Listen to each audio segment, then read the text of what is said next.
Fred pulled into his driveway. It was a nice sunny afternoon, and he had just dropped their youngest, Dave, off at his grandparents' for the weekend.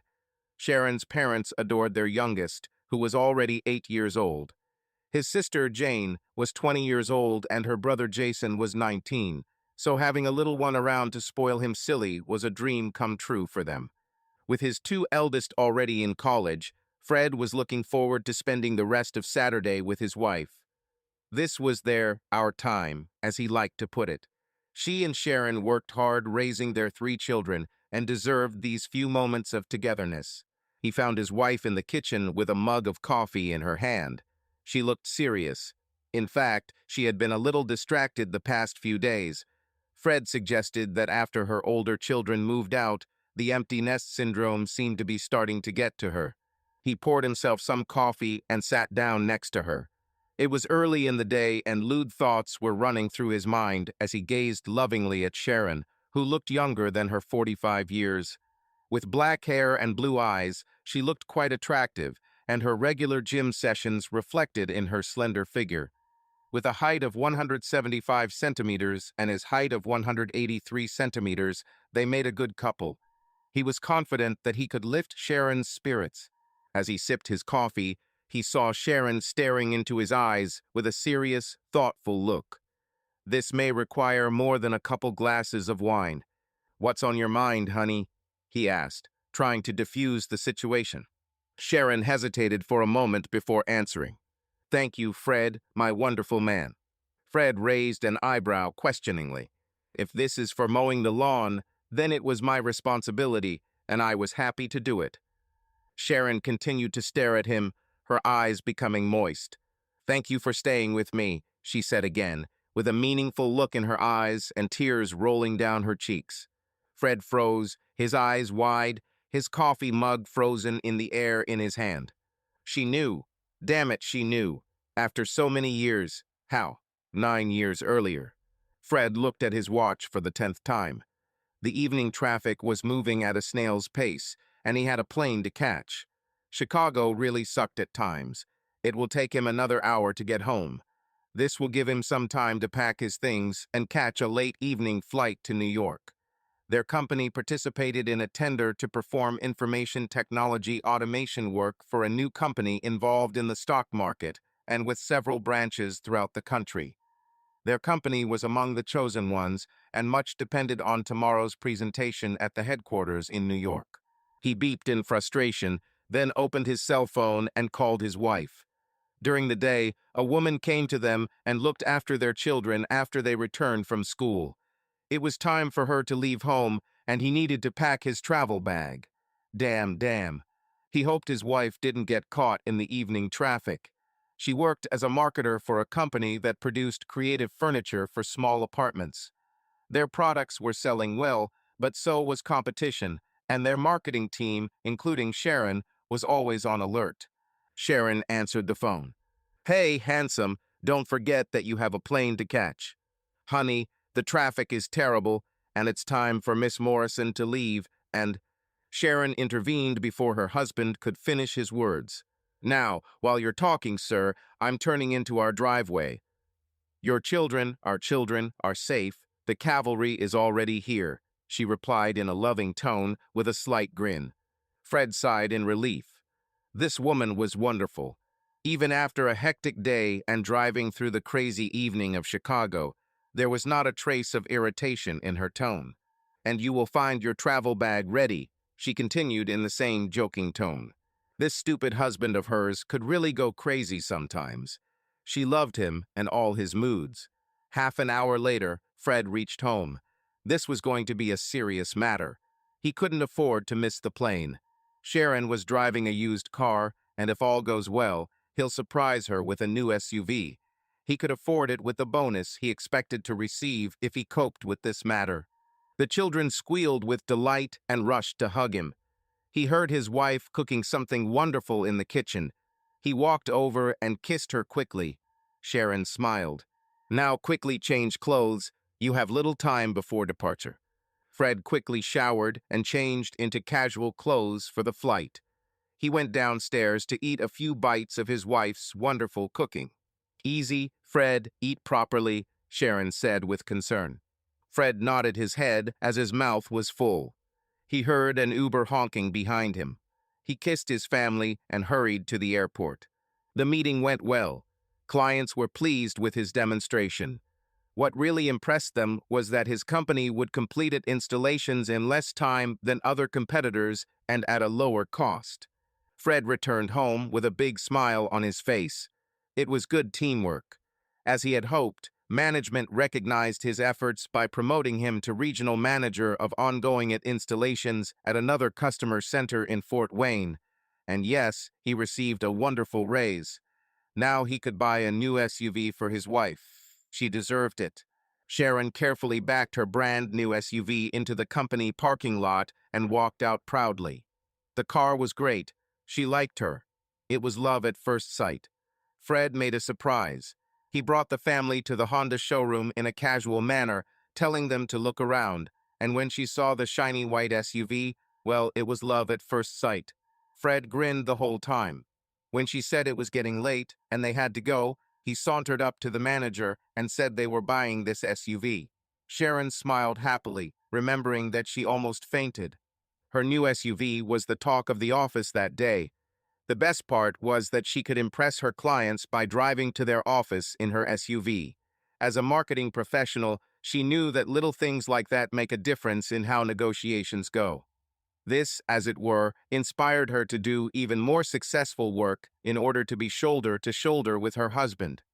Everything was fine with them, and she thanked the Lord for that. She threw herself back into work. The next day, she had to meet with several clients in Madison. To do this, she needed to catch a morning flight, spend the day in tense negotiations, and then return home on an evening flight. To do all this, she had to first finish pricing the product, emphasizing its comparative advantages over what competitors were selling. Sharon was looking forward to returning from Madison and spending some time with her family. They both climbed the proverbial corporate ladder. Their hectic and busy office and family schedule exhausted them to the limit, and many times they simply fell asleep in each other's arms. An old Beatles song called "It's Been a Hard Day's Night" was close to their way of life. It's funny how a song from the 60s can still be relevant today. She called her husband to remind him about the upcoming trip. "Fred, I'm taking an early morning flight to Madison. I hope you haven't forgotten." "No, baby, my travel calendar is clear for the next couple of days, although I need to go to Fort Wayne when you get back. The new server we're installing needs an upgrade, and I need to be there. I'm planning to be back by Friday evening." "Oh, I was hoping for a family outing this Friday. The children want to go to the new cafe that their friends have been talking about. Anyway, we'll plan something later." That evening, Fred helped around the house while Sharon prepared for the morning flight. According to their agreement, Fred would take her to the airport in the morning and then return to get the children ready for school. A few weeks later, Fred checked the list of things he had written down to do. Sharon will be back from Milwaukee early in the morning, and he will pick her up from the airport as usual. Late in the evening or early in the morning, taking Uber from the airport was not very safe. It's not that anything bad happened, but you could hear on the news that wrong things were happening.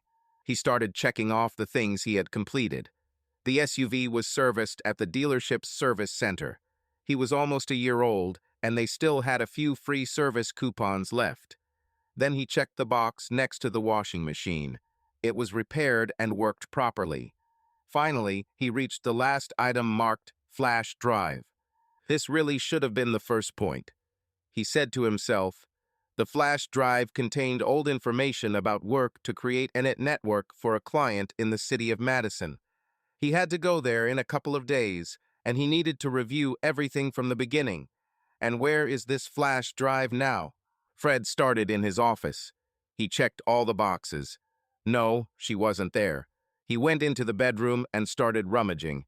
Finally, he found it in the bottom drawer, almost hidden among old bills and receipts. "I have to clean up this mess," Fred muttered to himself. With their ever-busy work schedules, the house was often a mess. He began tearing up the old bills one by one to make sure he didn't throw out anything important. While he was doing this, One piece of paper caught his attention. It was Sharon's airline ticket from Milwaukee to Chicago, dated a month or so ago. He remembered Sharon telling him that they had clients there. There was nothing unusual about this, but this ticket, for a return flight from Milwaukee to Chicago, was booked for a morning flight. Fred tried to remember how many other morning flights his wife had taken to get back to Chicago. No one. And then another thought struck him.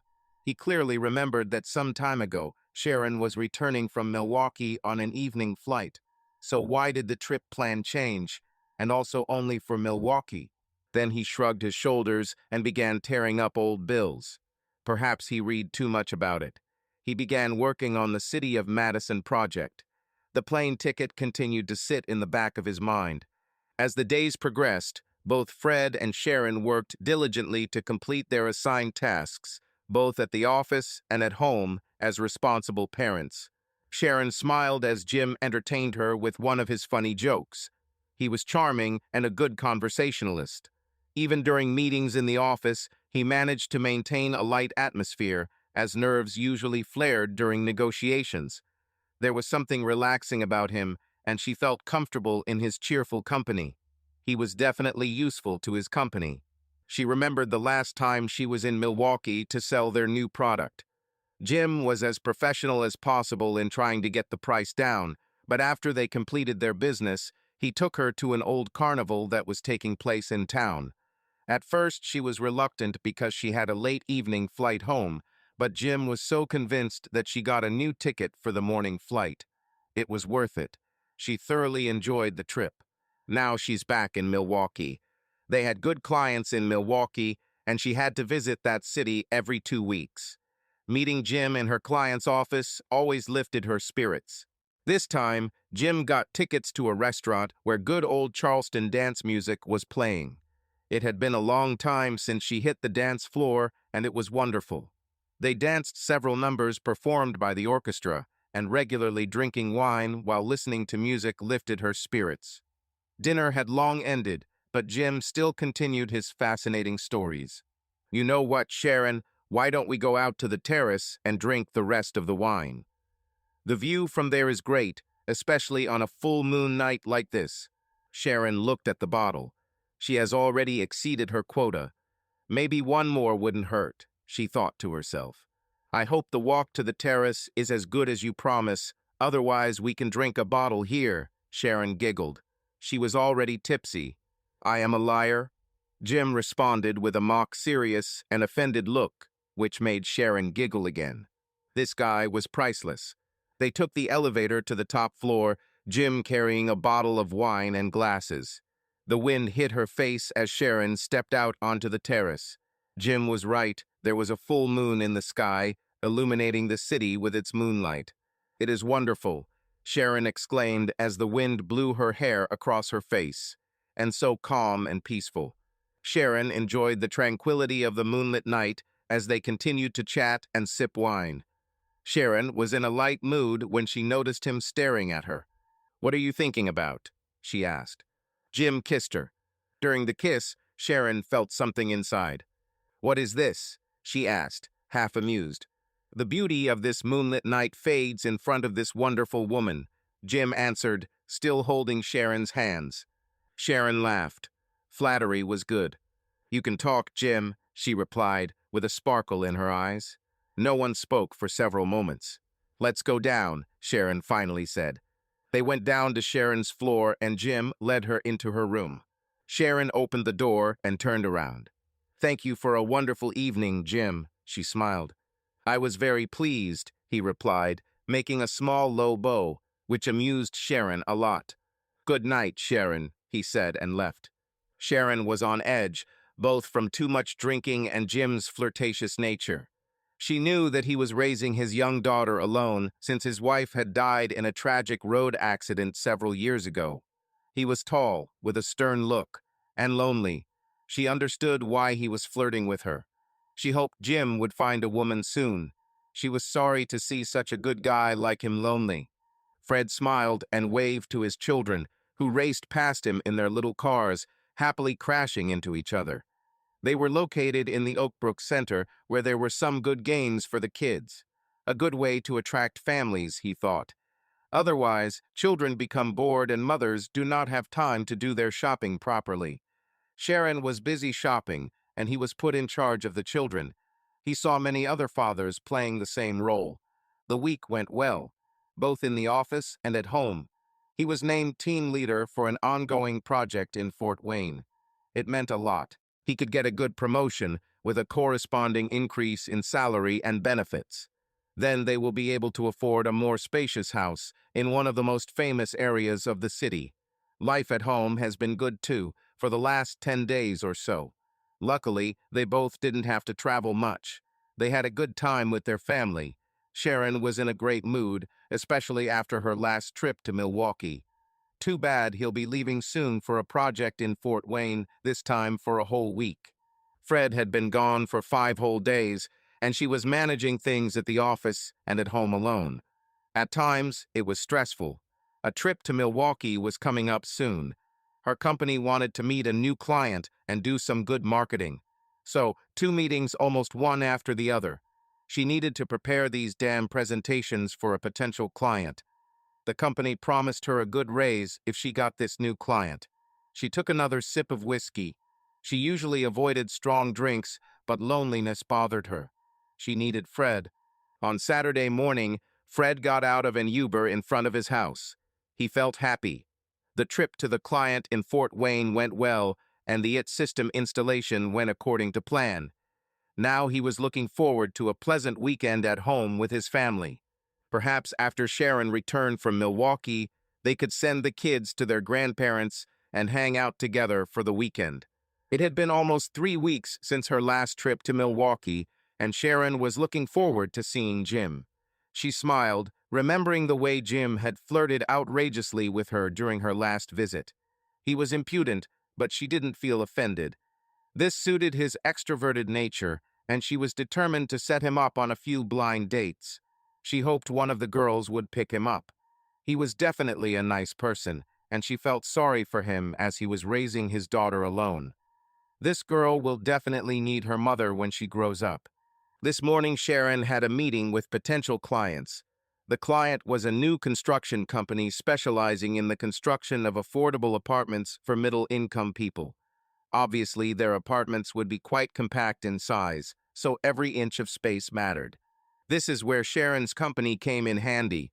Since Dave was in Fort Wayne, she used her free evening time to prepare a strong presentation on this important issue. This interested management. They may have been new, but they knew the right questions to ask. Sharon answered questions like a true professional. This went on for several hours, and before they knew it, it was time for lunch. Since she was scheduled to visit Jim's office that afternoon, the client's management invited pizza and soda into the conference room while Sharon continued to explain the benefits of her company's products over the competition. By the time Sharon managed to drag herself out of their office, she was completely exhausted. The company's management highly appreciated her presentation and promised to send its team to Chicago in the near future. On the way to Jim's office, Sharon broke the good news to her company. They were delighted. "You will lead the team on our side in negotiations with them," said a pleased Mr. T. Friedman, "and you will receive a good interim bonus if we conclude this deal," he continued. Sharon was delighted, but right now she really needed all her strength to get through the afternoon session in Jim's office. And of course, Jim will be flirty and witty. She smiled inwardly, remembering his quick kiss during her last visit. Well, she had plans to tease him this evening. Two can play this game. She quickly checked the 2 phone numbers she had to set up some blind dates with Jim. One of them was divorced, and the other lost her husband in Afghanistan. They both had a child. They conscientiously fulfilled their role as single parents. They were single and looking for a good man. She was confident that Jim would be able to impress them both. The meeting in Jim's office lasted 2 hours. Jim was as friendly as always. No one could have imagined that behind this complacent appearance was hiding a lonely man with a little daughter, mourning his wife. Her company wanted more business, but at a higher price. Even if the price increases, they will be better than most of their competitors because the quality of their products is much higher. Jim, like a true marketer, tried his best to keep the price the same. Sharon was ready for this and agreed to the discount, which she had already taken into account at this meeting. Finally, the meeting came to an end. Sharon got her way on pricing, even though Jim's company thought it had won the day by lowering prices. Sharon went to the toilet. She needed a break. It was a long day. Sharon freshened up and quickly put on her makeup, all the while thinking about what surprise she had in store for Mr. Flirt tonight. Two can play this game. In the evening, Jim waited for Sharon in the hotel restaurant. He liked her. She had a good combination of beauty and intelligence. To be honest, he had feelings for her and was looking forward to a pleasant evening. He had already ordered a drink and was sipping happily when Sharon entered the restaurant. His eyes widened in surprise. Sharon wore an off-the-shoulder blue dress that fell to mid-thigh. The dress hugged her figure. For a mother of two, she looked gorgeous. She smiled, leaned forward, and kissed Jim on the cheek. "Hi, Jim. I hope I didn't force you. It's a long wait," she said, flashing a smile. She shampooed and permed her black hair into a more stylish look and was pleased to see that it had the desired effect on Mr. Flirt Jim. "It was worth it," he replied, gathering his strength. "Then pour me a drink, my good friend," she grinned in response. The rest of the evening was spent in the usual buffoonery and stupid conversations that she always looked forward to during her trips to Milwaukee. Sharon could see that he was completely mesmerized by her. Sharon winced at the pain in her legs. It had been a very stressful day, and her legs hurt.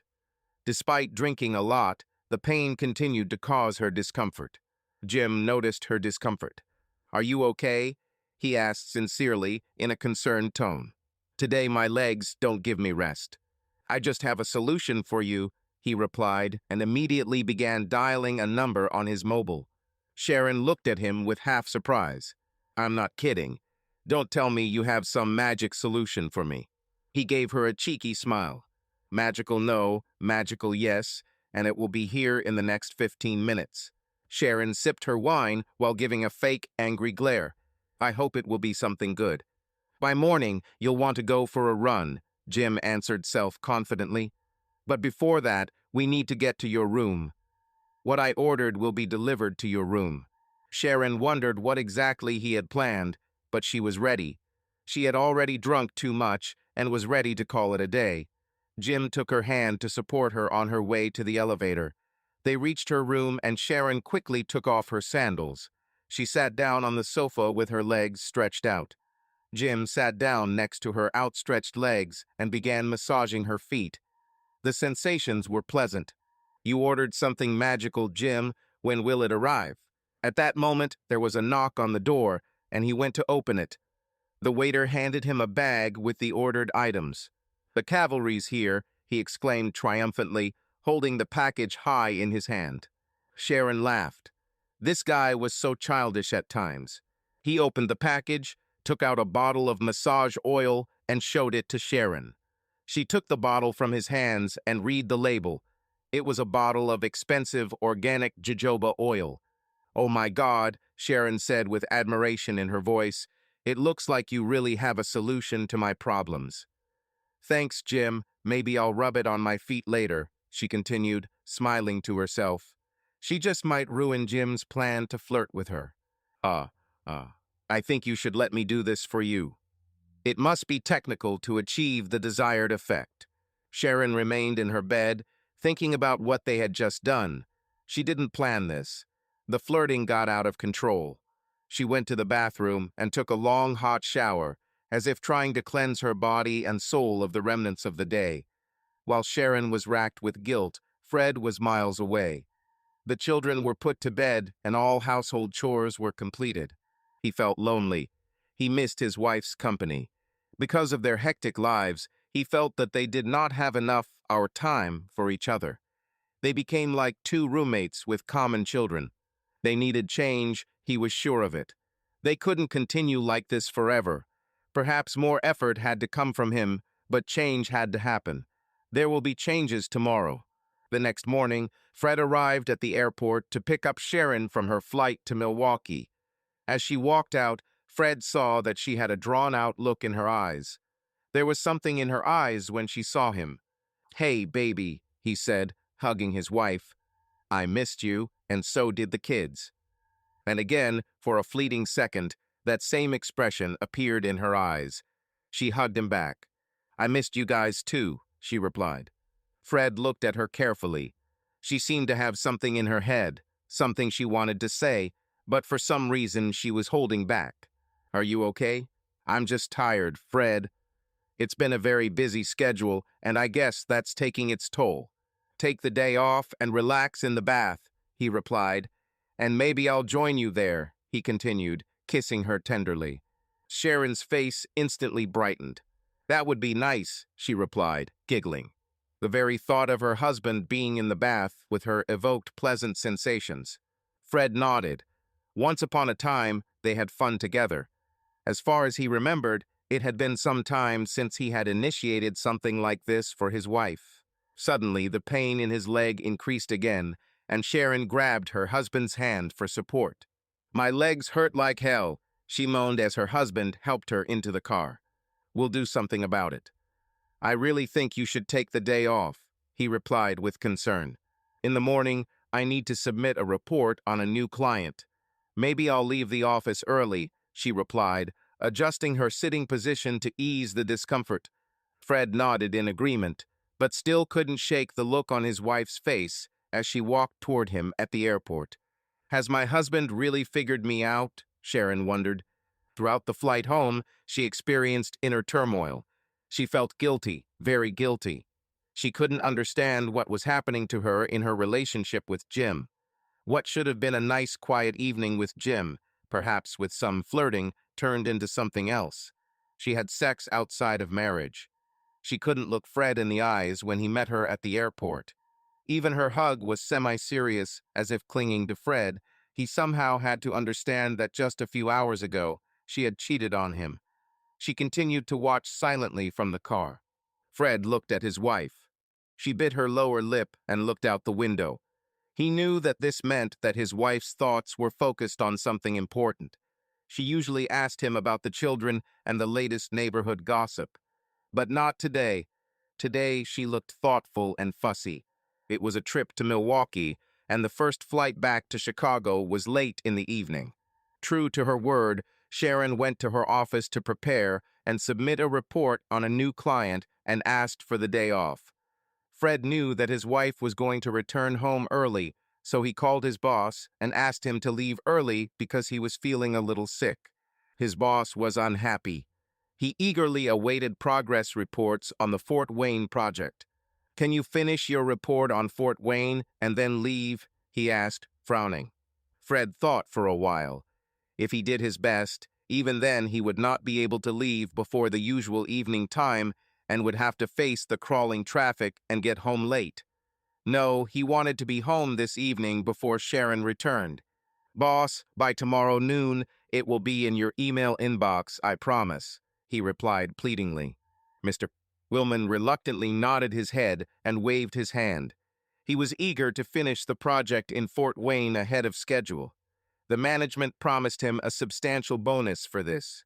He will have to push and prod Fred to achieve this. Maybe send it back to Fort Wayne for on-site evaluation. Fred ran out of the office in a happy mood. He needed to buy something and was hoping to take advantage of the light movement. He rushed from one shopping center to another until he finally bought everything he wanted by the evening. The children were happy about his early return home and rushed to hug him. He hugged them back. He was pleased to see their happy faces. Most often, he came home only to say hello to the children, tinker with them a little, and then have dinner and go to bed. Miss Morrison was also glad to leave early. This didn't happen often. The first thing Fred did was, having gotten rid of the children, went to the matrimonial bedroom. He placed the glass on the bedside table and put one of his purchases in it. He pushed the package with the remaining things under the bed. When Sharon pulled into their driveway, she was pleasantly surprised to see Fred's car. "This guy is taking care of me. He remembered that I was going to come home early." She felt guilty, very guilty, for the way her body reacted to Jim. This shouldn't have happened. After all, she certainly wasn't the winner. She pulled herself together and entered the house. The children rushed to her. They had a wonderful day. First Dad, and now Mom returned home early. "Mom, look what Dad is cooking in the kitchen," Jane shouted, with a sparkle in her eyes. Sharon groaned internally. Her husband's culinary skills, or lack thereof, were well known among their friends and relatives. "I'm sure we'll all remember to appreciate it after we finish dinner, darling," she replied, her tone mockingly serious. Jane winked and smiled back. "Maybe we can also order pizza, Mom, as a backup option," Jason asked with a serious expression on his face. "Jason," Sharon replied edifyingly. "Okay, whatever you say," her son replied, shrugging and returning to his video game.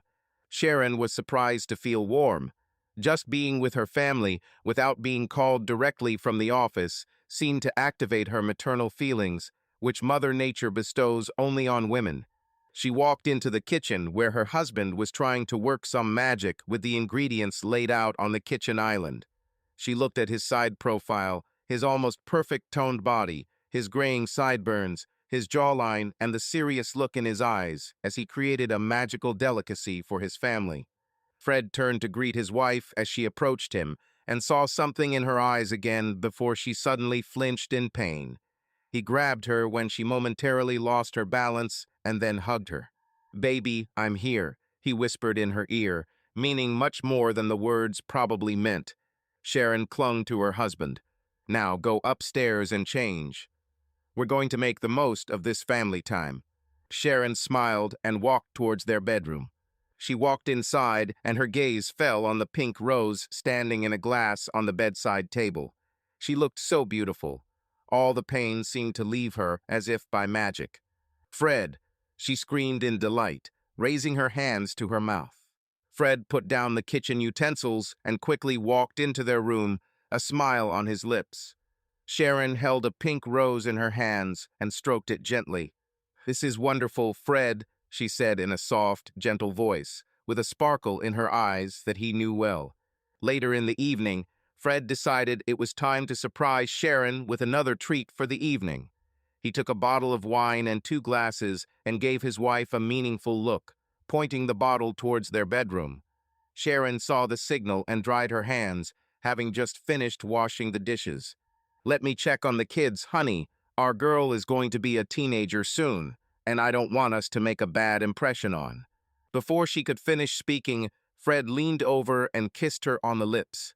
"I think we're okay, baby."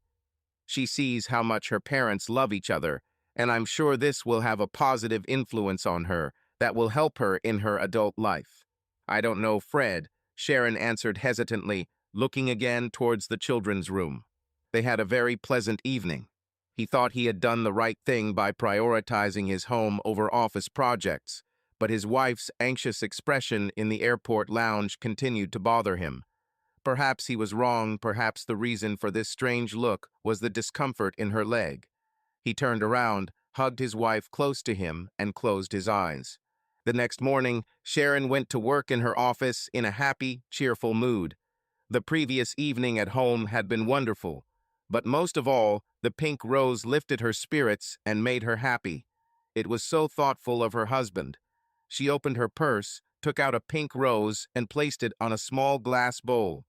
The aroma was invigorating. Then she was overcome with guilt. How could she do this? Why the hell was she flirting with Jim? Why? Moreover, she invited him to her room for a massage. Was she really that stupid? Did she really not understand what a massage could lead to, especially when it involves a man and a woman, especially a drunk and stupid woman? No more flirting, and definitely no more inviting Jim to accompany her to her hotel room, she decided. On the flight home, she was lost in thought, and when she saw her husband in the airport lounge, she half expected him to go with her to the nuclear power plant. But nothing of the sort happened. After all, Fred didn't know that a few hours earlier, she had been cheating with her office colleague. Sharon spent the entire day at the office with these conflicting emotions in her head, and by the time she got home, she felt more tired and exhausted than usual. The feeling of guilt took its toll. Fred watched his wife from the living room, where he was watching television. If in the morning she looked happy, now she looked absent-minded, as if detached. First, the milk boiled, which could have happened with his participation, but certainly not with Sharon. Then, after peeling the potatoes, she seemed to endlessly cut them into smaller and smaller pieces. Something was bothering her. "Are you feeling okay, baby?" he asked worriedly. She raised her head to meet his gaze, and he saw in her eyes the same haunted look he had seen at the airport. "No, nothing, honey. I'm just tired," she answered, trying to smile. For some reason, the smile did not reach her eyes, which continued to look at him. Fred didn't like what he saw and heard. There was something in the room with them. Has anyone been to Milwaukee? Are his initial instincts correct? He tried to figure out when her next trip to Milwaukee would be. If he was right, then it should happen next week. Well, he had plenty of time to plan something. Sharon continued to feel unwell the next day. Her feelings for Jim created a conflict within her that really shouldn't have happened. After all, she was married to a great guy and had a family who loved her. So what was it about Jim that attracted her to him?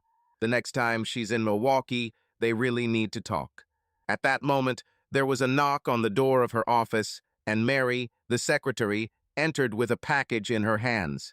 "This just arrived for you by courier," said Mary. She put the package on the table and left. Sharon took the package and read the sender's name. It was from her husband. What is he up to? Sharon thought happily, unwrapping the package. Her eyes lit up, and she opened the note enclosed in the package. "Hi, baby. We have a date today. I'll pick you up from home at 7 in the evening. We have a table reserved at Tony's restaurant. Wear something nice." Sharon started giggling like a schoolgirl. Date. Her husband was going to ask her out. She is the mother of his 2 children, and this was in Tony's restaurant, which was known for its dance floor and good alcohol. It's going to be a fun evening. While she was walking, she started flirting with her husband on WhatsApp. "Fred, I'm a married woman." "I'm a married man," he answered. "I'm a mother. How can I stay out so late? What will my children think? They will understand. They know their mom is hot, and she deserves some time for herself and her man. By the way, I booked a hotel room for us so we could spend some time together after dinner at Tony's." Sharon smiled and sighed with pleasure. It would be fun, and she planned to leave early in the evening to get ready for the date. The children were pleasantly surprised to see their mother returning home early. "Hi, Mom. Good to see you," Jane said, and her brother nodded his head in agreement. "Hi, kids," Sharon replied and continued to walk briskly up the stairs. She needed to wash her hair with shampoo and then choose a beautiful dress for a date with her husband. Jane watched as her mother chose a dress and jewelry. "Where are we planning to go?" "I haven't finished my homework yet," she asked incredulously. "Baby, I have a date today," Sharon replied matter-of-factly. "What do you have?" Jane exclaimed in bewilderment. Sharon smiled to herself and decided to continue having fun with her daughter. "Yes, baby, my date will be here at 7 in the evening." "Mom, how can you go on a date?" "Why not?"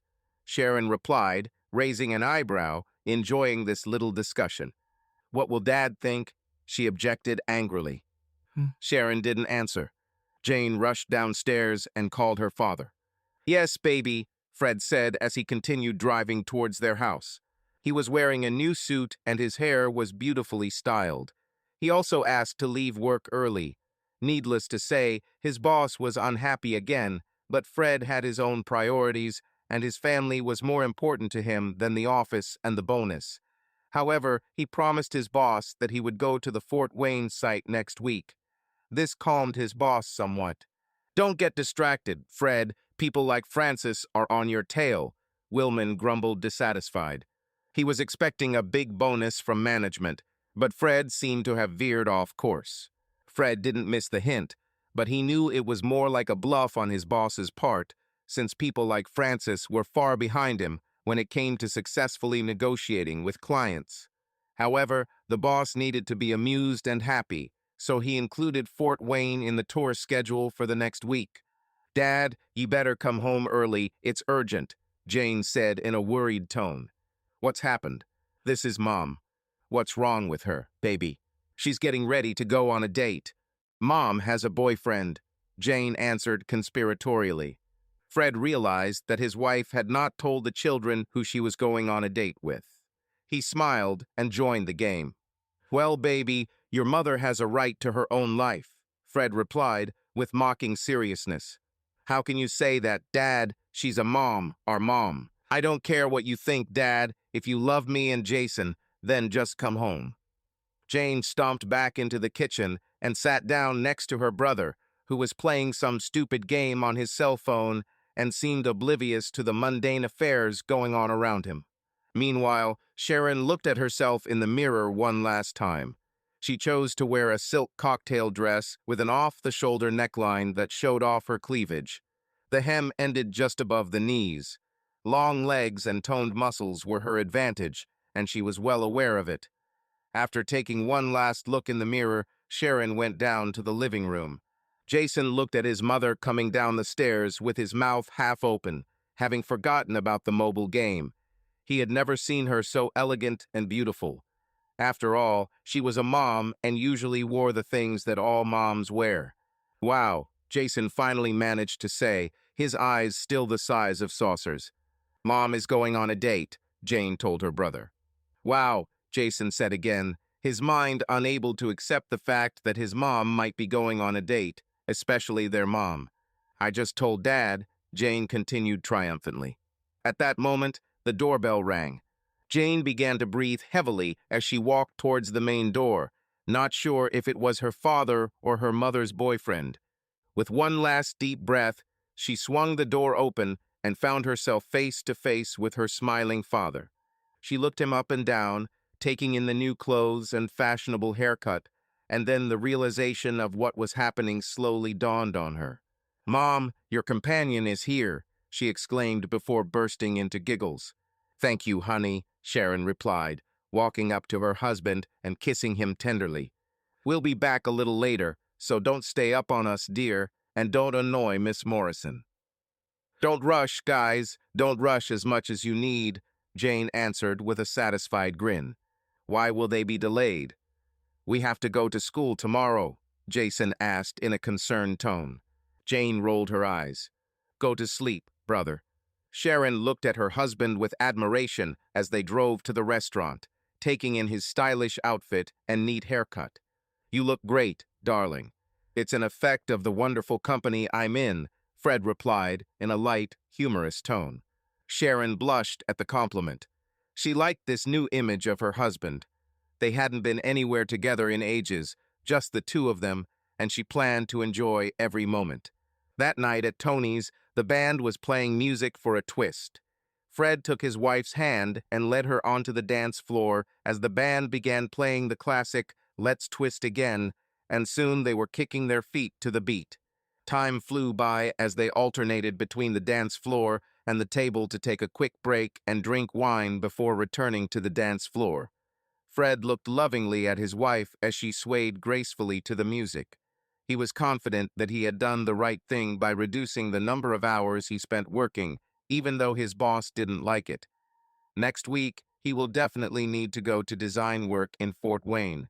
He continued to look at his wife and then pulled her towards him. Baby, I booked us a room at the hotel across the street. Why don't we move the party there? He whispered conspiratorially.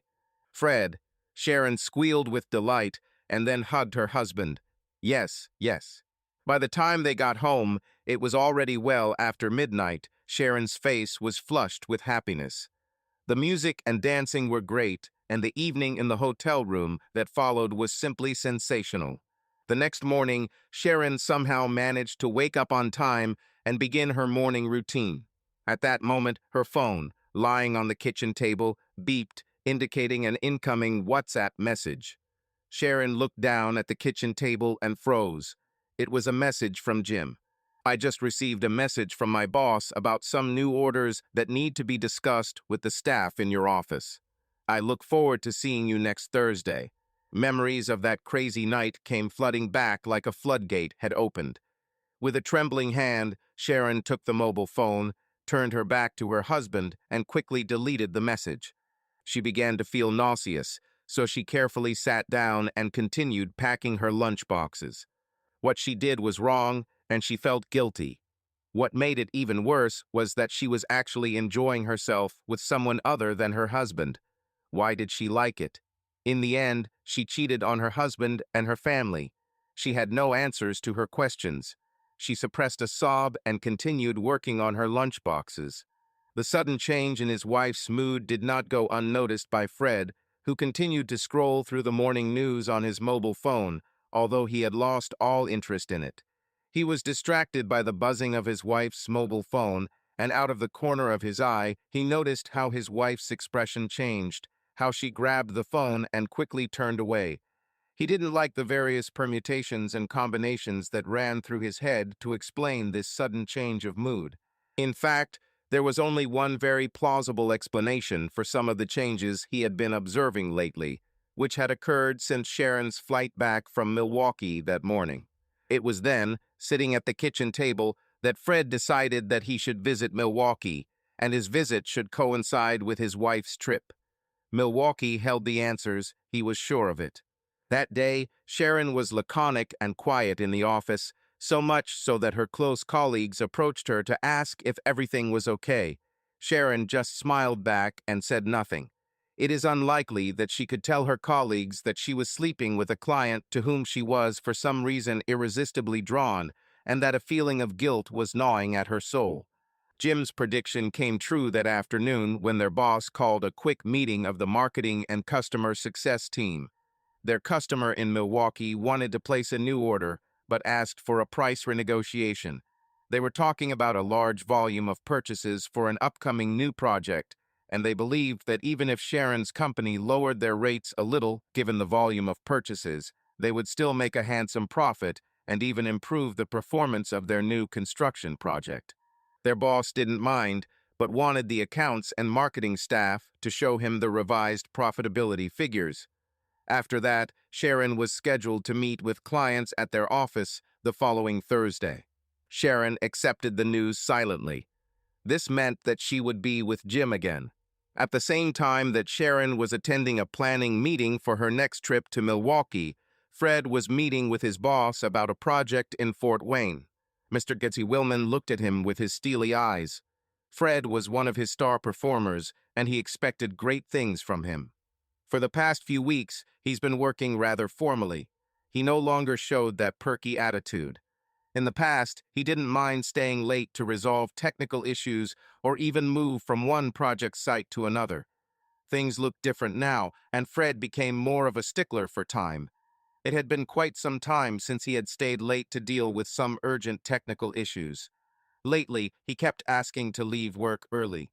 Fred, the Fort Wayne project has problems that require your attention, your complete, undivided attention. And it seems like you're not around. I mean, yes, you are here in the office, but not with the zest and enthusiasm that we admire. What came over you? We are behind schedule, and management is unhappy. If this delay continues, I will be forced to make changes to the team management. Sullivan gets good reports and is hot on your heels. I hope you understand what I mean, Willman continued, looking, no, not looking, at Fred through the smoke of his cigar. Bastard, Fred thought to himself. All he cares about is getting a fat bonus by completing projects ahead of schedule, and if rumors are to be believed, that's what his trophy wife liked best. She was 20 years younger than Willman and loved to spend money and have fun, which her previous husband could not provide. Willman had one and only one priority in life, and that was money. He may have blindly followed the same path in the past, but now his family has become his top priority. Sure, money was important, but as he'd realized lately, family needed quality time and attention. Investing time and energy into your family will yield greater returns in the long run than all mutual funds and stock options combined. Fred put on his best genuine smile before answering.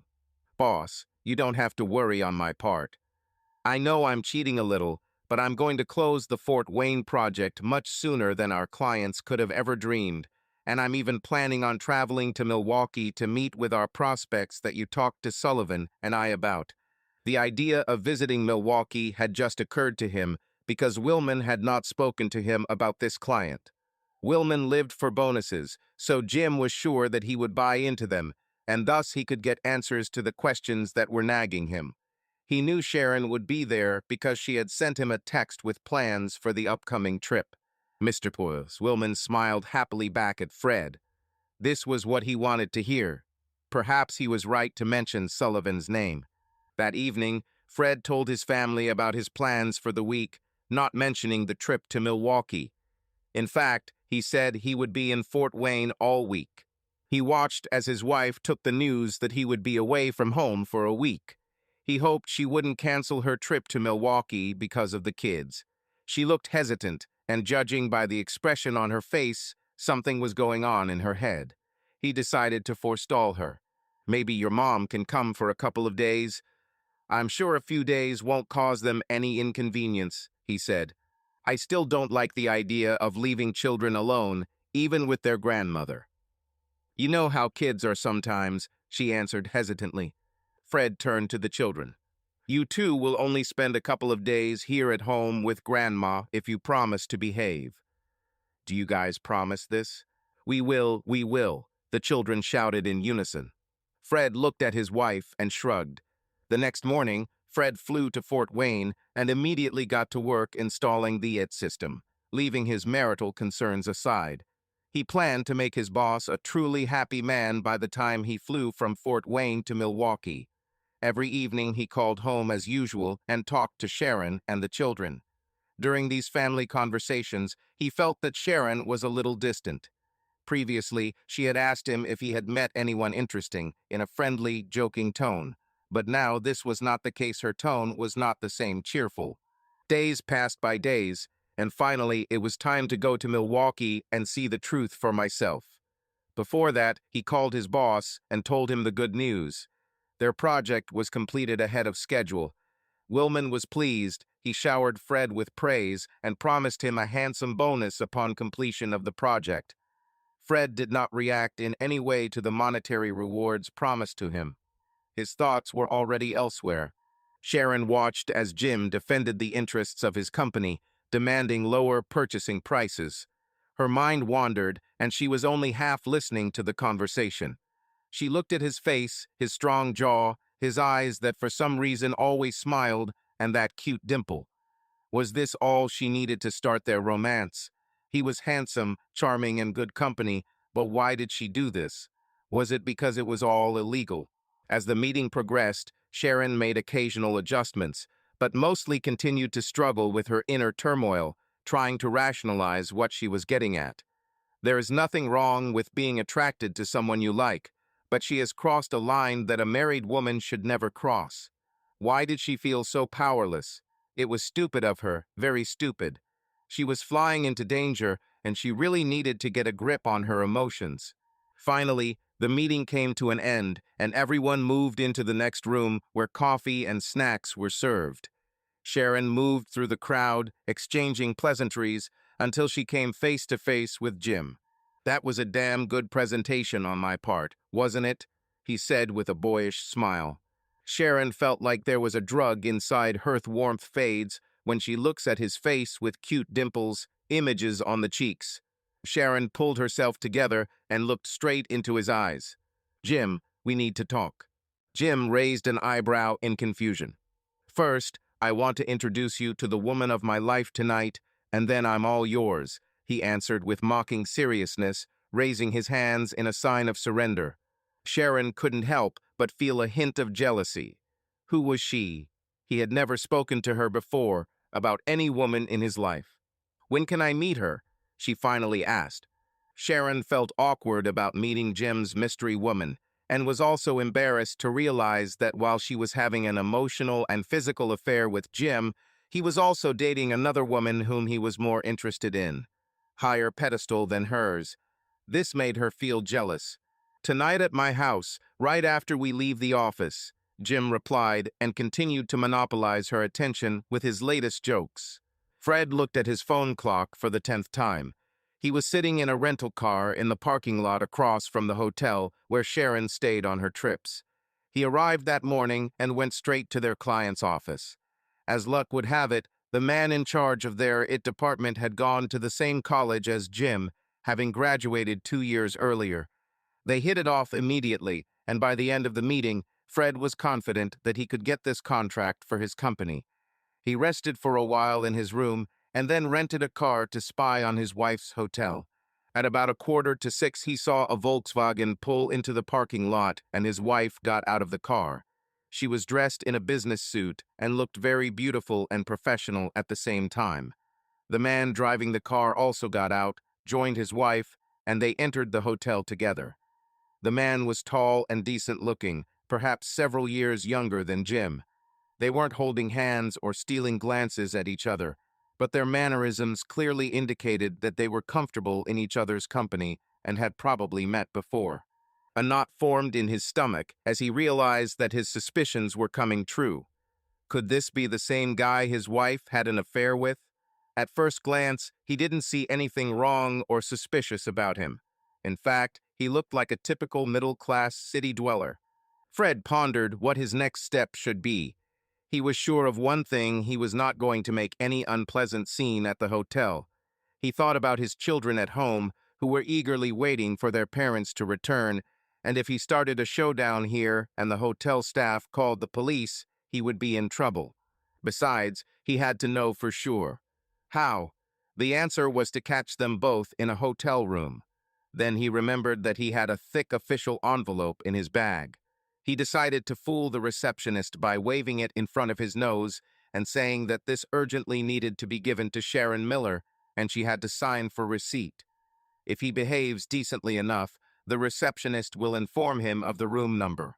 Fred took the envelope in his hands, got out of the car, and entered the hotel, heading towards the front desk. And then he saw his wife's boyfriend sitting in the hall, sipping coffee and reading his mobile phone. This meant that they were not together in the hotel room. Fred quickly changed plans and instead asked the receptionist about the discounts he could get by booking a room for his office staff attending the seminar, and then quickly returned to his car. Now his thoughts were on edge. Perhaps they are planning to go out for dinner and then return for a feast later in the evening.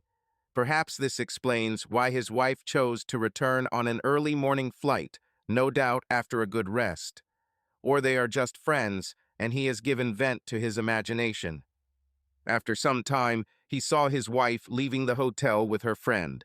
Sharon changed into casual clothes for the evening out. They got into the man's car and drove off in the evening traffic. Fred started his car and followed them at an unnoticeable distance until they turned into a suburb of decent houses with neatly trimmed lawns and turned into the driveway of what was undoubtedly a man's home. Fred stopped the car a short distance away and turned off the engine. "So who is this mysterious woman? Where did you meet her?" Sharon asked as they drove in Jim's car to his house. "Let's just say I loved her from the moment she came into my life, and believe me, my life hasn't been the same since," Jim answered happily. Sharon internally winced as she realized she was having an affair with a guy who was also dating another woman. When Jim told her that his wife had died in an accident several years ago, she had simply assumed that he was not busy, but now she realized that he was not only dating her. Perhaps for him she was just a married woman who wanted something on the side. Or maybe that's how it was. After all, didn't she cheat on her husband? Nothing was sacred here, and tonight she really needed to talk to Jim. But first she needed to satisfy her curiosity about this other woman. They pulled into his driveway and Sharon got out. It was a quiet area with typical middle-class houses and neatly trimmed lawns. As they approached the house, the main door swung open and a little girl jumped out with her arms outstretched and her curly hair flying in all directions. "Dad!" she screamed and threw herself into his outstretched arms. Jim picked her up and turned to Sharon. "Sharon, meet my daughter Angie, the love of my life, the one I told you about." For a moment, Sharon didn't know what to say. All this time, Jim seemed to be playing with her, making her think that there was another woman in his life that he wanted to introduce her to. But in fact, it was the same sweet little daughter he was talking about. Jim, She began and stopped when she saw Jim smiling broadly back at her. Sharon just frowned at Jim and then turned her attention to the little girl. "Hi, Angie, I'm Sharon," she said and extended her hand towards the sweet girl. "Good evening, Miss Sharon," Angie answered seriously and took Sharon's outstretched hand into her small hands. Sharon felt her heart swell to the little girl. She was so sweet, just like her Jane at that age, and fate took her mother away from her. She hugged Angie, and they walked into the house hand in hand. Entering the house, Angie dragged Sharon to where she was playing with her dolls in the living room. She began introducing them to Sharon one by one. Sharon sat next to Angie and joined in the fun game. They decorated the dollhouse with tiny furniture and kitchen utensils. Sharon watched as Angie seriously examined their decorative work. Jim passed her a glass of wine and sat on a nearby couch, watching them play, before handing Sharon another glass of wine and retreating to the kitchen to prepare a quick dinner of tempura shrimp rice cakes. Angie immediately took a liking to Sharon and insisted that she help her eat dinner, giggling and laughing all the time. Sharon felt sorry for the child who was left without a mother, and she could well understand the child's natural affection for her. This poor child needed a mother in his life. She was pleased to see that Jim was doing a good job raising his daughter on his own. "Angie, it's time to go to bed. Say good night to your friend," Jim said after dinner was over, and Angie was excited and showed Sharon all her children's books. Angie's face dropped and Sharon's heart sank. Angie looked at Sharon with all the sincerity a child can muster and said, "Promise me you'll come to dinner again. Then you can read me a bedtime story from my books." Tears appeared in Sharon's eyes. She was there to discuss everything with Jim, and this girl had won her heart, and she couldn't lie to her that she would see her again. Sharon hugged Angie, holding her close for a moment, and then bid her good night, saying nothing in response to Angie's request. Sharon took the wine Jim offered as she watched Angie happily walk up the stairs to her room. "You really made her day.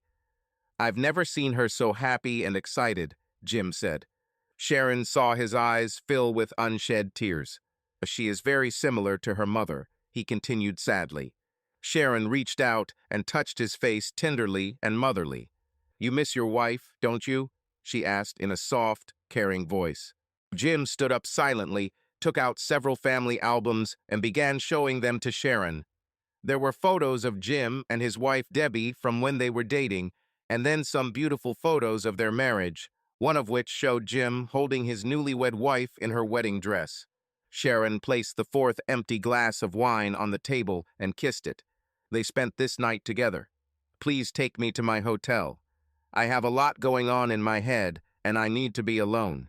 Jim shrugged and began to get dressed. Fred sat hunched over in his car.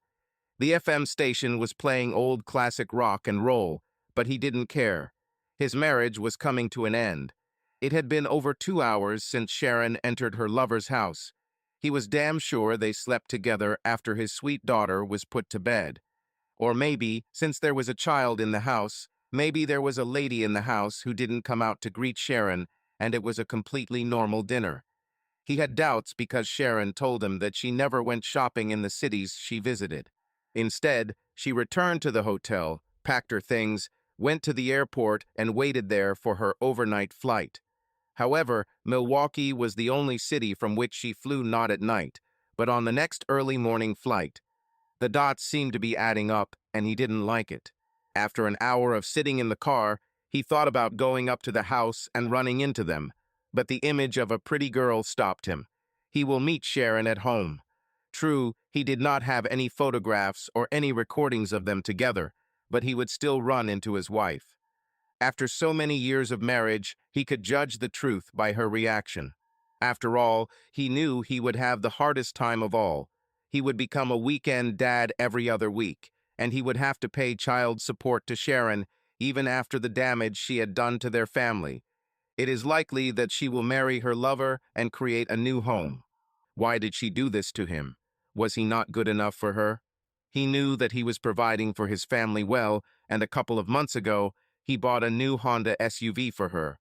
Was it sex? He was well aware that with their heavy office routine, They didn't get to spend much needed our time as often as they would like. To compensate, he cut back on his late hours and frequent trips out of town to avoid angering his boss. Or was her boyfriend a better lover? At that moment, a U2 song started playing on the radio. With you or without you, and tears rolled down his cheeks. Every word of the song seemed meant for him, and he felt his heart clench with pain. Fred saw the door open and Sharon came out, followed by a man. Her hair was styled differently than when she entered the house, and she looked as if she had just taken a shower. One look at her face confirmed his worst fears, and he sank into a chair. He knew his wife very well. They got into the car and drove off, no doubt returning to her hotel. That's all. His world as he knew it had just ended. All the efforts he made to pay attention to his wife, as he should have always done, were in vain, and Sharon threw him away. The U2 song continued as he sat sadly in the car, feeling lonely, very lonely and lost. He was a loser. He couldn't keep his woman. He had just lost his family, his children, whom he loved more than his own life. No matter what evidence he presents, not a single court in the country will give him custody of the children, even if their mother cheated on their father. The worst thing was the humiliation and feeling of betrayal. Sharon had to talk about what she felt was missing in their marriage. Perhaps they could try to do something about this together. Subsequently, if Sharon wanted to separate and get a divorce, it would be painful, but it would be a reasonable option for two adults who no longer want to stay together, but continue the affair while married to him. Why? Despair slowly turned to anger, and a glint of determination appeared in his eyes. Tomorrow there will be a showdown. He looked at the time. He needed to leave and prepare for an overnight flight in order to get home before his wife. He started the car and drove into the night, the radio playing softly. Fred stood at the airport exit waiting for Sharon's plane to land. He arrived a couple of hours early and didn't really sleep, just drank a mug of hot coffee and then found himself back at the airport. He always picked her up from the airport and didn't want to raise suspicion by missing this one. He watched her slowly walk out of the gate. Her shoulders were hunched and her face was deathly pale. He knew what was going on in her head. Why couldn't she wait until she got a divorce before dating another man? Was he so indifferent to her feelings? "Hey, honey," she called, giving him a small smile before hugging him.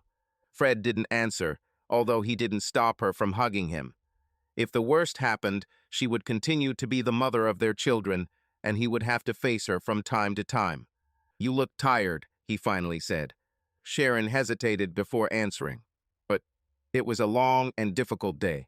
I hope everything went well," Fred asked, watching her from the corners of his eyes. She didn't answer. Instead, she continued to look ahead.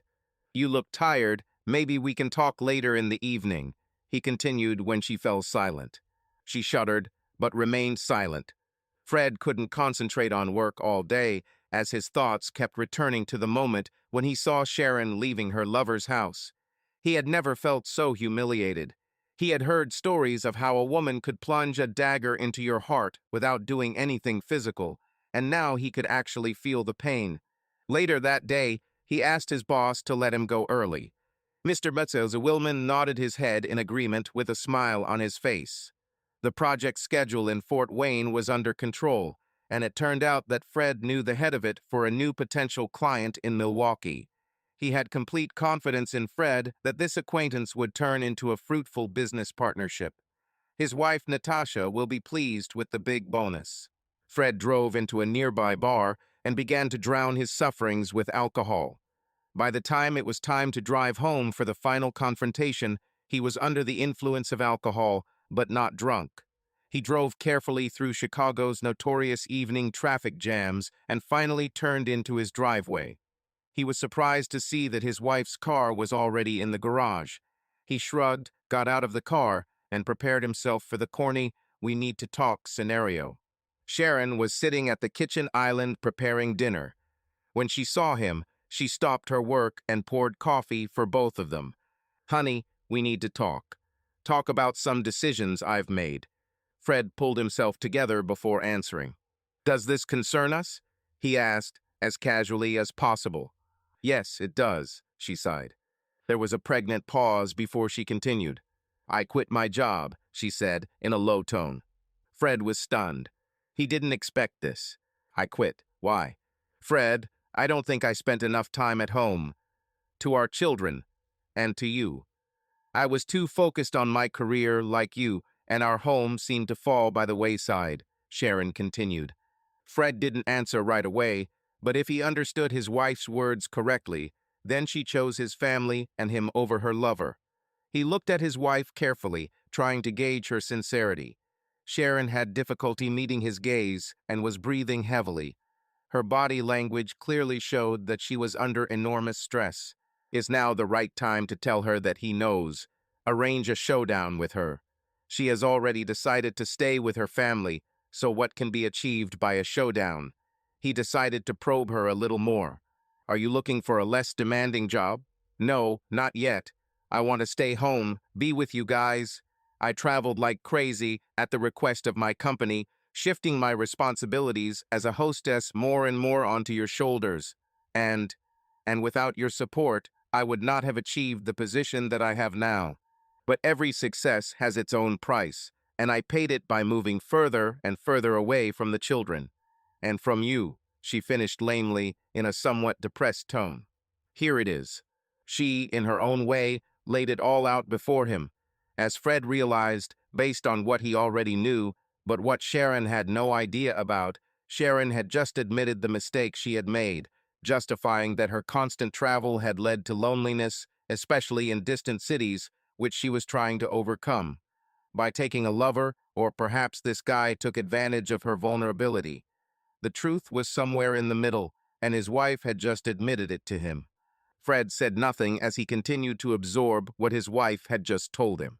To her credit, she made her decision before he found out and confronted her, or so she thought. Secondly, a woman who wanted to repair the damage and save her marriage would not admit to having an affair, knowing full well the humiliation her husband would feel from his wife and her lover, not to mention the destruction of trust and connection. He continued to look at the sad, haggard face of his wife, the mother of his children. She was suffering, he could see it, trying to cope with the guilt of her betrayal. His confrontation should have been aimed at doing just that, to make her realize her betrayal and the humiliation she had brought upon him. No, he decided, now was not the time to tell her that he knew about her ongoing affair and demand an explanation. The image of his wife leaving her lover's house would continue to haunt him, but he understood that he also bore some responsibility for this. Perhaps he should have been more attentive to his wife's needs, because women think and feel differently. They bring new life into this world, take care of family, and have responsibility, and God created them differently than men. With all that they do, a little attention is all they look for from their man. But he was always busy trying to be the best it guy in his company, chasing one fat bonus after another that his equally money-hungry boss promised him. He sadly admitted to himself that he had begun to take his wife for granted, not that she complained. He began to look at her as part of the team in their pursuit of wealth, the main assistant in childcare, and the efficient housekeeper who kept his travel bag ready so he could pack his things and rush to the airport in pursuit of the next bonus. He paid no attention to the woman who was behind his success. He remembered the sweet, stupid things he had said to her during their courtship that made her laugh and smile. Perhaps they weren't so stupid after all. A woman wants to feel desired, to be admired, to be pursued, wooed, and fought for, just like in the days of the cavemen. But for now, he will have to shove his wounded and humiliated cave ego into a safe locker, somewhere in the back of his mind, and throw away the key. They had to rebuild their family ties without constantly looking back at the wreckage of their lives. Having made his decision, Fred continued the conversation. I guess that means you'll just do your time in the office for now, he asked interestedly, sipping coffee. Yes, but I will do it from home. The people from my office agreed. They will appoint one of my junior staff in my place, so the transition will not take long, and I look forward to being released soon, she replied, with a sad expression on her face. True to her word, Sharon began working in their home the very next day, while making sure all household chores were completed on time. Miss Morrison was asked to leave as she was now fully in charge of the house. Now children returned from school to the smell of freshly prepared food and the presence of their mother in the house. With money from her severance package and bonus, Sharon began consulting on interior design, setting up her office in a room above the garage. She worked online through a website created by Fred. She named her company Fresha Interiors, which means Fred and Sharon.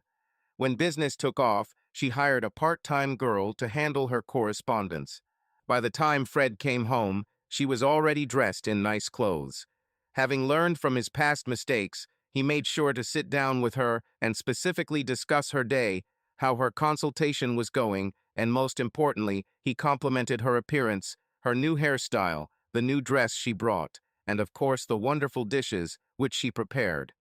All this time he held her hands, touched her face as if removing a stain, or even played with her hair. During these one-on-one conversations, Sharon looked into his face, absorbing every word he said, every compliment he gave her, and smiled happily back. He made sure that every evening there were always pink roses at her bedside. He almost lost her and was determined to save his family at any cost.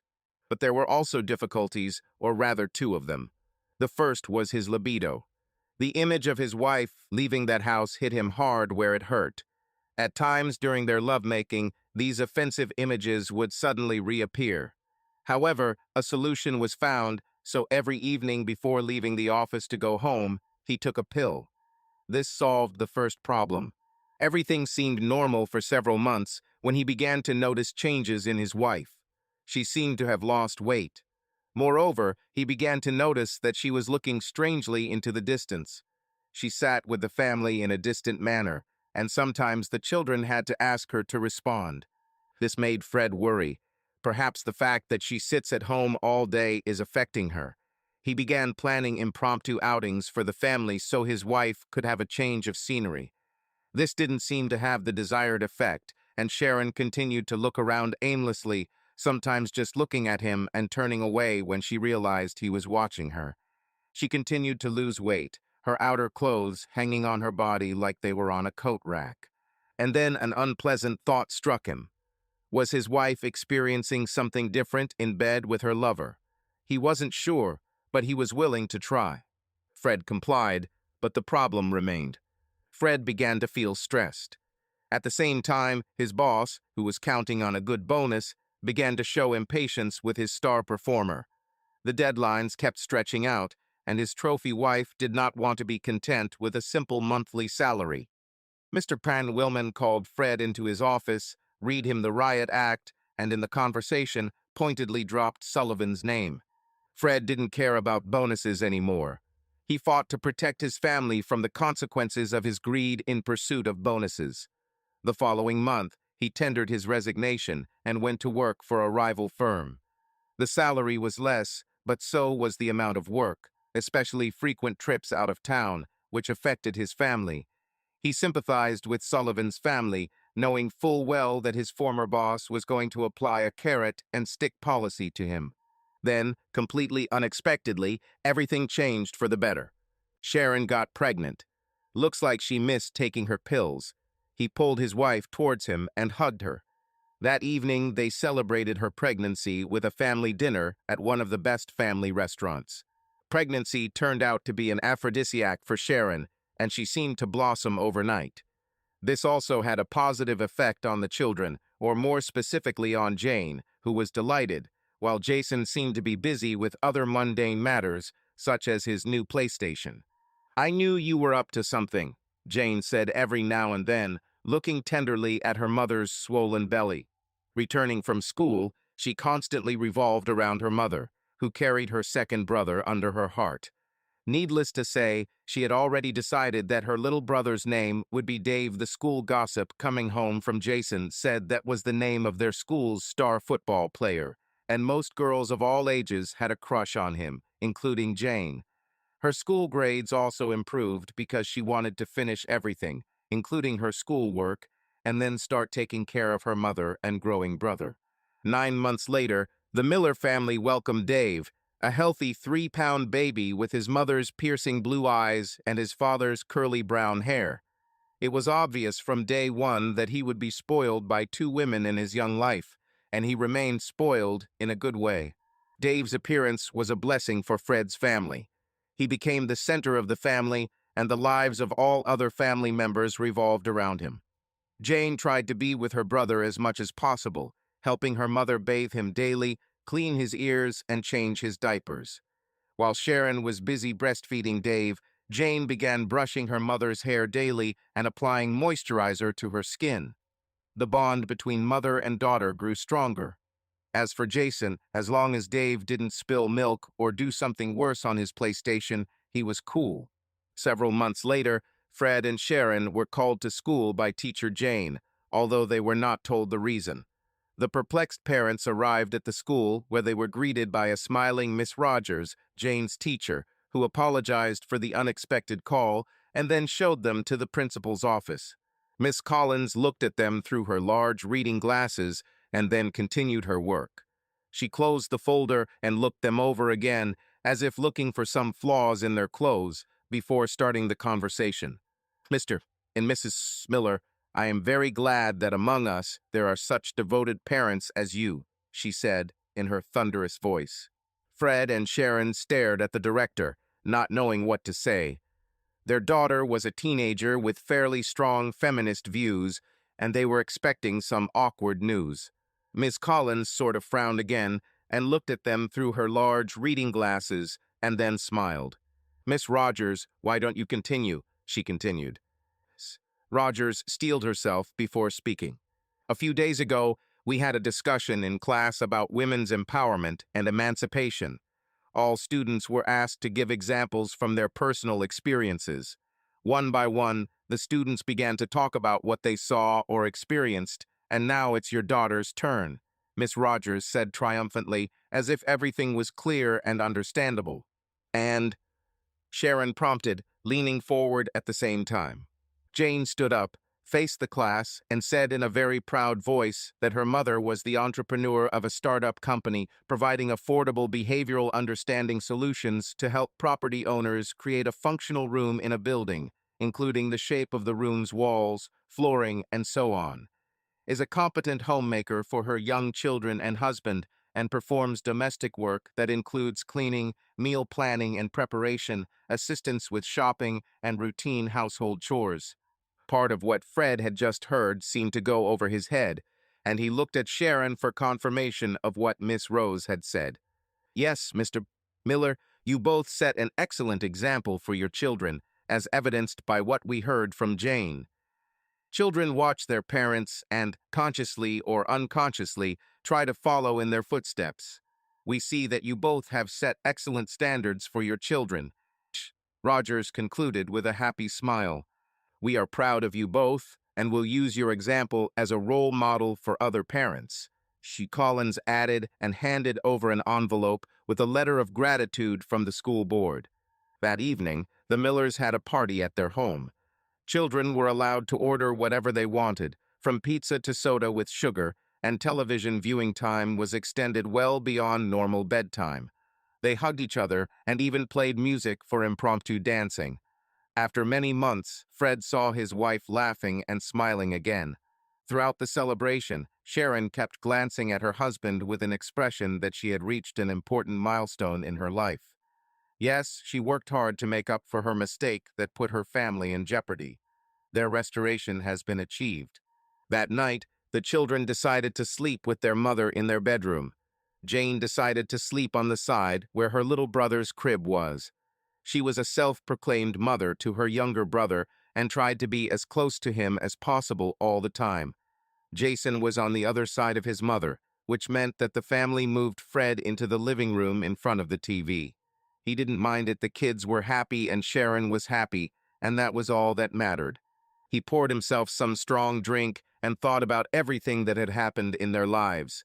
Sharon worked hard, there was no doubt about it, and he was proud of her accomplishments as both a homemaker and a businesswoman.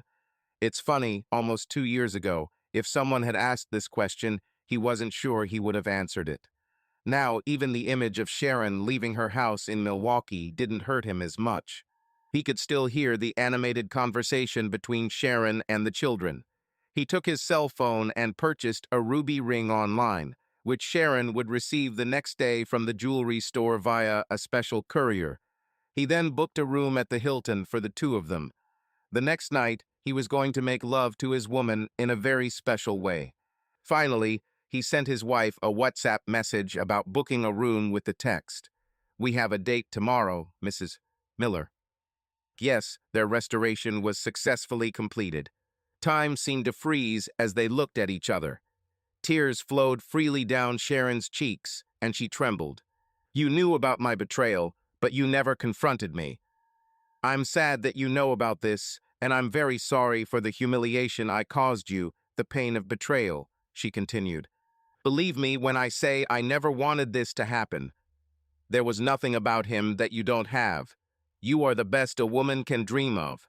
The time has come for the confrontation that was postponed until the last moment, so many years ago. I won't ask how many times you did this with him, but I would like to know why. Maybe there was something missing in me," Fred asked in a cautious tone, trying his best not to let his pent-up anger spill out. Sharon turned to look him in the face and shook her head vigorously. "No, Fred, you can't blame you. There was never anything lacking in you, and I mean that in every sense of the word," she responded quickly. "So you were looking for something new?" "No, Fred, I could never deceive you and the children," she answered decisively. "But you changed, didn't you? Let me try to tell it the best way I can explain it, Fred. Please be patient with me," she said to him. She seemed to have aged in those last few moments. Those were the days when we just started building our house. We recently purchased our 4-bedroom home with a beautiful backyard where we built a safe play area for our children. Before we saw this house, we had chosen a house in a relatively less affluent area and also cheaper. But you wanted the best for your family. You wanted small children to have an open space to run and play, so we chose this house, which met all our requirements, although it was more expensive. A few months later, you gave me a new Honda SUV because you didn't like me driving a used car. I was delighted and proudly wore it to meet clients in their office. I was in ninth heaven. How does all this relate to your leaving our marriage?" Sharon nodded and continued. "I realize that we don't save much because so many payments are deducted. A home loan, car loans for both of our cars, loans for household appliances. After all these deductions, we didn't save much for the future. I saw how you worked hard, took on more and more work so that the bonuses you received would help pay off the loans. There have been times when you came home from the office only to change into fresh clothes and rush to your flight without having a proper dinner. I started to worry about your health, about your safety. I knew you were doing all this for us, but I didn't like it.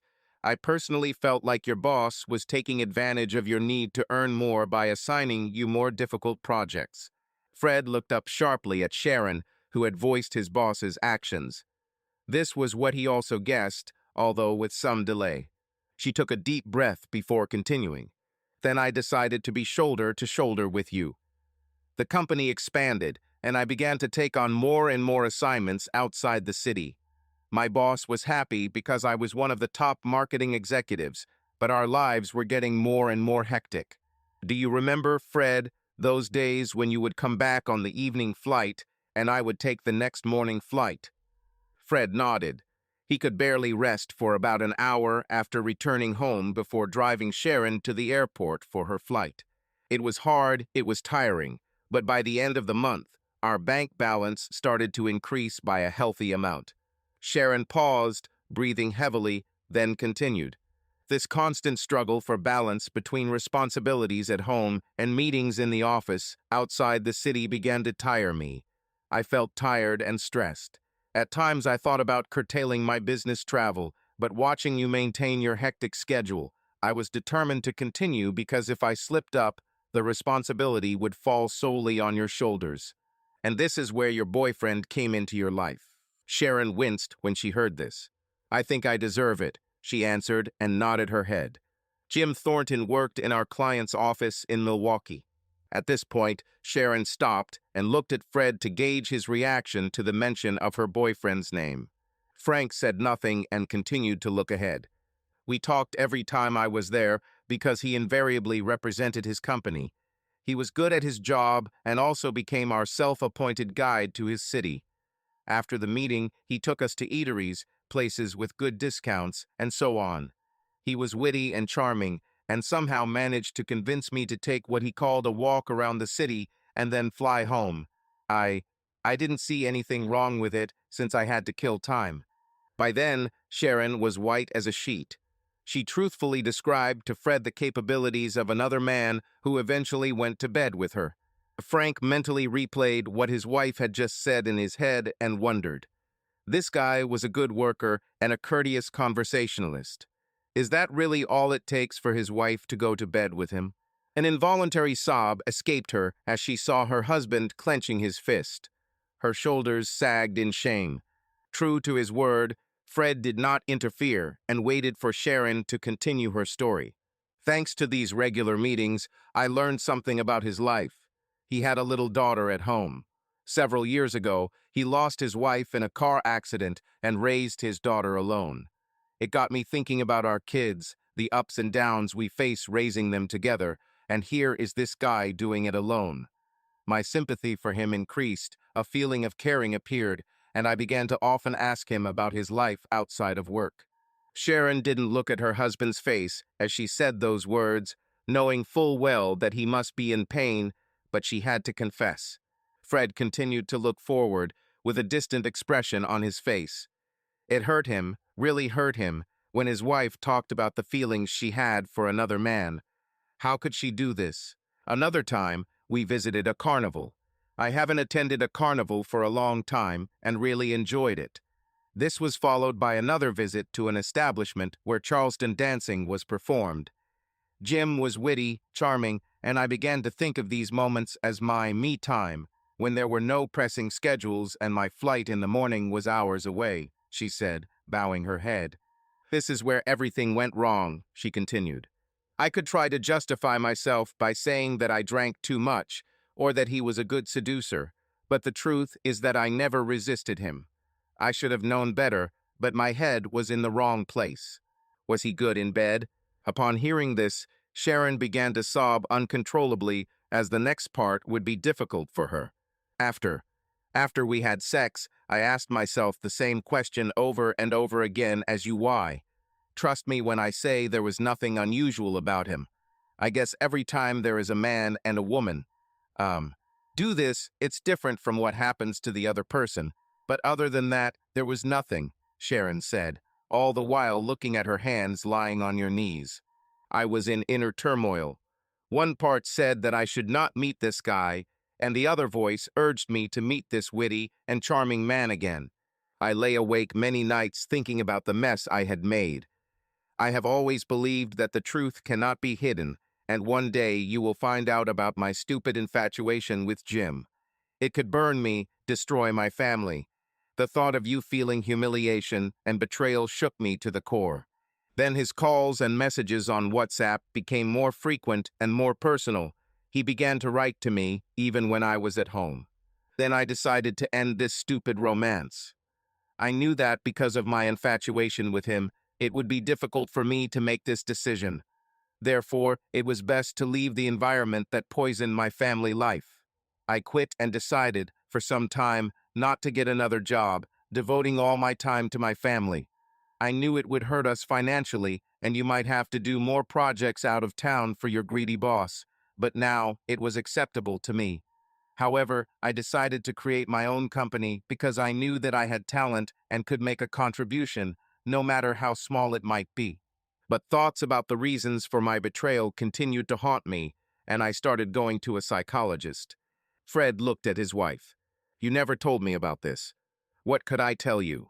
Honey, I just ended an affair with a guy, but since I'm not sure why I did it, I'm planning to go to a psychologist. Would you like to come with me? It was my mess, and therefore my responsibility. I've already done enough damage, and I didn't want to hurt you by telling you about my infidelity. How long did the sessions last? once a week or 10 days for 2 months. In the first couple of meetings, the consultant asked me to tell her about myself, about my childhood, about my growing up years, about our family life, and so on. She then started asking me about my office work, my frequent travel, and then about Jim. I told her everything honestly, leaving nothing out because it wasn't about me, it was about my wonderful family and how I could make things better for them. I told her about going to the carnival with Jim, about going to shops and cafes, and then, Sharon paused. She looked intently at her husband's face, trying to understand his feelings, his emotions. She didn't hide anything. For many years, she kept her guilt to herself, and now she could no longer endure it. There were different feelings playing out inside Fred, and he felt uneasy. Hearing from her own lips how she spent time in Milwaukee with Jim and then started an affair made him feel bad. He felt that she was moving away from him and therefore began to reduce his frequent trips, but he was unpleasant to hear this from his wife. "You could always talk to me about what was on your mind," he said. "In my mind, I wanted to be shoulder to shoulder in the construction of our home, and so I was always focused on what needed to be done next, at home or in the office. So many times I've watched you run into the house, only to run out again for the next flight, and I wasn't going to let you kill yourself by burning out." "I had nothing to complain about or talk to you about," she answered, looking unwaveringly into her husband's eyes. "What did the consultant say?" Fred asked, refraining from commenting on his wife's answer for now. "The consultant said that I couldn't cope with the stressful routine I was doing. I felt a growing sense of guilt for not being with my children as often as I should have. I was worried that you would burn out and have health problems, but in fact, it was me who burned out trying to cope with the family and the office with his frequent travel." As the consultant said, when I found out that Jim was raising his daughter alone, it caused a wave of strong maternal feelings in me. My mind took this as an opportunity to overcome the guilt of ignoring my children. Impromptu visits after work to popular shopping streets, coffee in quaint coffee shops, were the result of a wave of maternal emotions that overwhelmed my body. I started playing the role of his damn mother, and over time I started sleeping with him. But then, when I was in a healthier mood, I had a guilt hangover. She gave me the address of a psychiatrist who could help me. According to the psychiatrist, the fact that I voluntarily left the miserable situation in which I found myself was a good sign that all was not lost. He gave me a medical prescription and advised me not to get a full-time job until things got better. The situation really started to improve, and after a long time, I felt happy and secure with my family. Then my worst nightmares came true when I found out that you knew about my infidelity. "How did you know?" Fred asked curiously. "Remember when your office threw a party to celebrate the completion of the project in Fort Wayne much ahead of schedule? So I was mingling among the guests when Sheila from your accounts department ran up to me. She praised your efforts in getting this project off the ground much ahead of schedule. She went on to say that not only did you complete this project, but you also landed an equally large client in Milwaukee, and that you were willing to travel from Fort Wayne to Milwaukee to make the presentation in person. At that moment, my world collapsed around me. You never mentioned visiting Milwaukee, and now Sheila tells me you did it often. Somehow, I managed to maintain my composure, but life after that party became miserable. I was on edge all day long, expecting at any moment that there would be a knock on the door and hand over divorce papers. There were days when I didn't do consulting, but just sat in one place for hours on end. All this time I've been waiting for you to file me with divorce papers. This began to affect my health, and I began to lose weight. I'm sure that if I turned to a psychiatrist again, he would send me to a mental hospital. Then I cheated on you again." Fred looked at her in surprise. "I decided to have a child. I desperately wanted my family to always be there for me, and you, being a true gentleman, would never kick a pregnant woman out of the house. I deceived you by not discussing the issue of having a child and not taking the pills," Sharon continued with a defiance on her face. Fred sat back and stared in amazement at the woman standing in front of him. She did just about everything she could, giving up work, tending to the house around the clock, and doing counseling to bring in much-needed money. But the guilt continued to gnaw at her soul, and now she could no longer keep her secret. Even as he continued to feel the familiar caveman's anger at being deceived, he felt sorry for his wife. She single-handedly made many decisions to keep their marriage intact. I think that now you will divorce me after all, who can live with a cheater. I understand this and will not demand anything from you. You can keep the house, our investments, everything. You can divide our savings account as you see fit. I won't fight for anything and will be content with what my consulting firm pays me. But I have a request. Please never suspend me from a single family event, and please, I would like us to remain friends, Sharon exclaimed. Fred could see that she was on edge. She kept her secret to herself and was racked with guilt for years, worse than PTSD. He saw her fade before his eyes. He had to act quickly to save her, to save them, otherwise she would truly turn into a basket. He no longer felt that familiar pain and anger, but instead he began to think through a carefully thought-out response. Fred wrapped his arms around his wife and looked intently into her frightened and helpless eyes. The affair took its toll. He took a deep breath before speaking, as if with this action he had forever torn and burned the mental picture of his wife leaving her lover's house, an image that had been so deeply imprinted in his mind for a long time. What happened happened, and his wife's actions clearly showed the ordeal that had befallen her due to her indiscretion.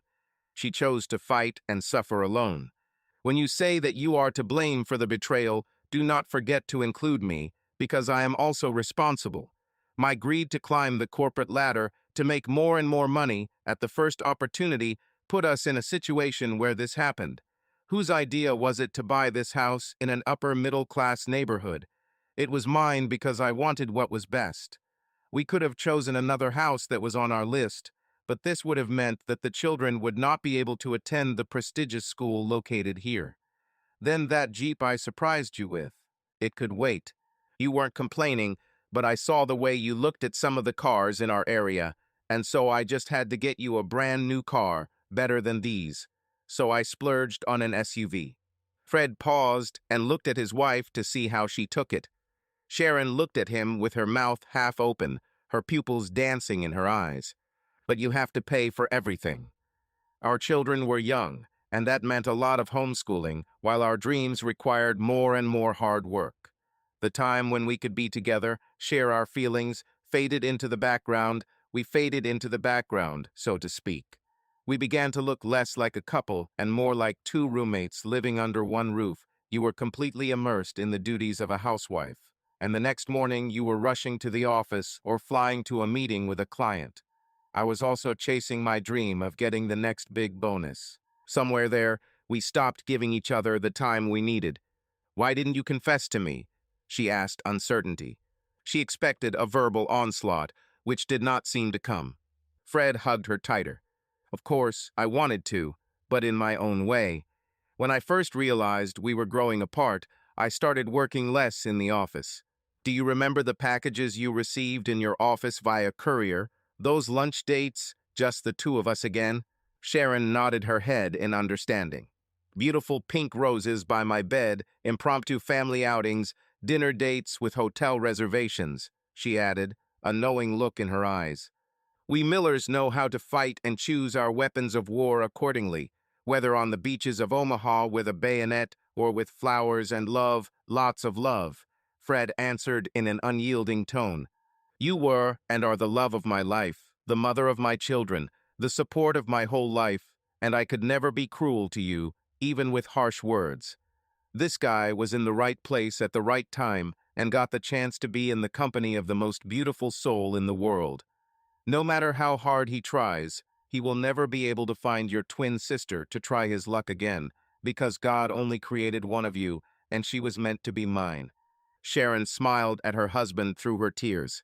Thank you again for always being with me, she whispered. So what now? She continued uncertainly. Fred smiled and picked up the shopping bag he had brought. The battle was won. Now Fred Miller is getting impatient here, and would like to start his Saturday in real earnest with his woman in the bedroom. Mr. Miller, this woman belongs only to her man. With a wave of her hand, Sharon took the bag from the table and threw it into the trash can. Mr. Miller, will you take me to our bedroom now? Their time was interrupted by Sharon's phone ringing. It was her daughter calling. Hey, Mom, how's your weekend going? I hope my son doesn't bother you. Sharon smiled. Jane began to call her younger brother her son and was very protective of him. She even argued with her if she scolded Dave. She looked lovingly at her husband's face. They had devoted enough time to raising their beautiful children, and the answer to their daughter's question about the whereabouts of her youngest son could wait. Jane, honey, I'm in the process of fulfilling my marital duties, so maybe we can find you later. Lord, Mom, will you never stop? Her daughter screamed, more from joy than from anything else. I hope you guys aren't planning another surprise for us, because now it's Jason, and it's my turn to give you a bunch of surprises. Fred looked at his sleeping wife and began stroking her face. The long-awaited conversation finally took place, and the ghost of the past was finally put to rest. But there was something he didn't tell her and wasn't going to tell her. After that fateful night, when he saw Sharon leaving Jim's house, he flew to Milwaukee again to meet Jim. He waited for him in the office parking lot and then met him face to face.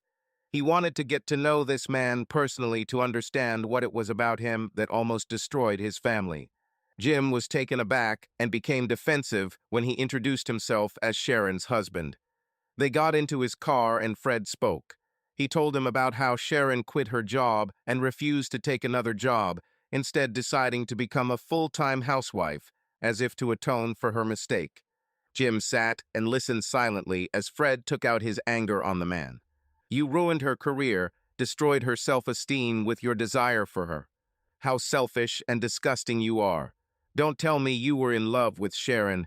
You knew that she was married and had a family, but you pursued her for your own selfish purpose with your charming and witty behavior. Jim started to say something, but then fell silent, perhaps not wanting to make a scene in the office parking lot. Tell me, Jim, how would you feel if our positions were reversed and you found out that I slept with your wife? The conversation about his dead wife hit him hard, and he glared at Fred, who stared back impassively. When Jim looked away, Fred knew he had won. I don't want to see you next to my wife or even in correspondence with her. Remember, you are the only parent for your daughter, and if I find out that you won't leave her alone, then your employer and my wife's former employer will learn a lot about you. This is war, and I will create hell for you and make sure that you will never find a decent job. Wherever you go, I will follow you. My wife left her job, but I will always be there to provide for my family. But if you remain unemployed, who will feed your daughter? Think, Jim, think carefully before you run after a married woman again. With that final warning shot, Fred got out of the car and walked away without looking back. Subscribe to our channel so that your second chaff doesn't cheat on you, and go ahead and listen to the next story, because this story is nothing compared to the next one. If you're under 18, don't even think about listening to the next one.